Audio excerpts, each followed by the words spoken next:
Magigisa ko mga labs ng mushroom bukid. Ayan o, mushroom bukid to ha. Ayan, binunot ko lang to sa likod. May garden ako doon. Doon lang to sa may garden ko mga labs. At saka may ano siya doon, may bundo. Alam niyo yung bundo? Sa Bisaya. O, gigisa ko lang yan siya. Bawang, sibuyas, kamatis. Ayan, masarap yan mga labs.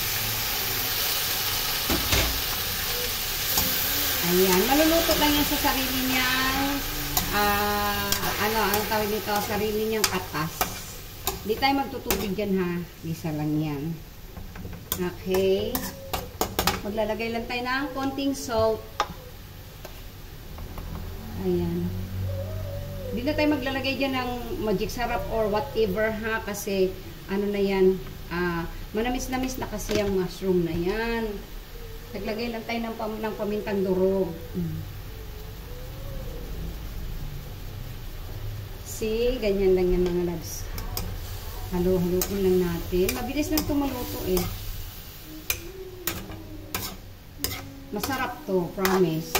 Mushroom bukid. Hindi yung mushroom na cultured, yung nabibili natin sa palengke. Mga cultured yung mga mushroom na yan. Eh. Ito talagang organic siyang, tumubo lang siya sa mga bundok. Yung mga maumbok na lupa mga labs. Bundok pag tawagin yan sa Bisaya eh. I don't know anong tawag yan sa mga Tagalog.